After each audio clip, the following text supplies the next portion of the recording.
Në sport të gjyqis kuptojmë durim, kamgullje, lodhje, gëdhishmëri, reflekse, forcim fizik, knasi dhe intime. Gjyqia është një sport shumë i pastër, ka karakter social, nuk ka ndasi njerëzore. Gjyqia përshkon shpirtin atij që e ndin, që i mbush ditët e tia me shpresa, me kujtime, me projekte, dëshira, ashpritje në angst.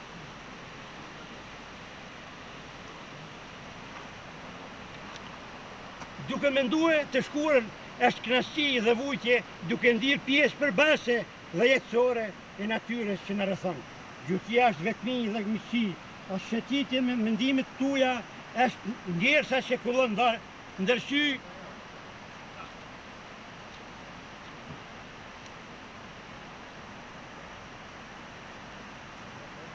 Duke mendue të shkurën është knasi dhe vujtje, duke ndirë pjesë përbase dhe jetësore e natyres që në rrethon.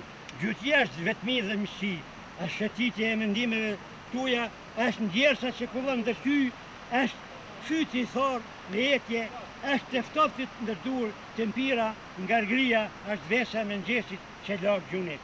Gjyqia është gëzimi mëngjesit, rrezulluesi një ditë me diell, trishtimi një ditë me mjegull, është vitalitet i mëngjesit.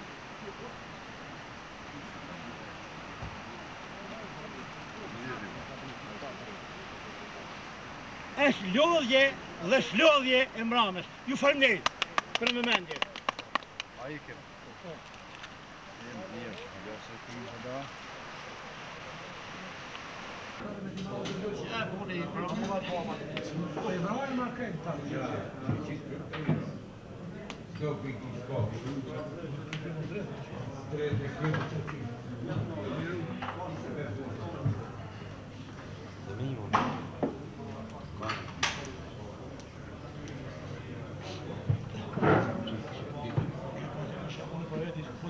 Zotë për një pasë të tonë e shumë e faqurë të e koqë që të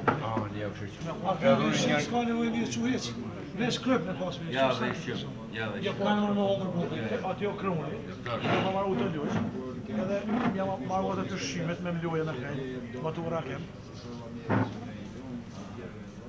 Të ndurës e karë, mirë mbroma dhe mirë shetë, në këtë darë shëllim në gjatëreste, që jemi të përgatitë që t'i në mjetë vetënake, prej vullnetit dhe dëshirës që dëshirëni për të bëni ushqim të shkurtët këtë restorantin Iliria. Po lidhen me përsëri me gestin human që e bodh gjahtar vagim Cënonit të Deçanit, që e shpetut nga jeta kaprodhën i cili ishte ra në liçenin mbi Kushnjer.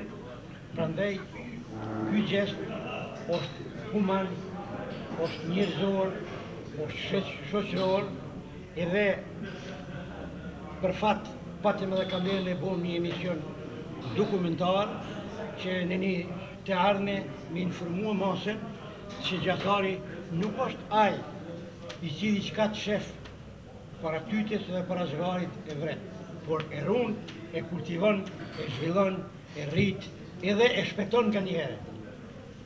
Nuk është vetëm rasti historik, por ka dhe raste të tjera në kohët më të vështira dimrore që këta rrezikohen.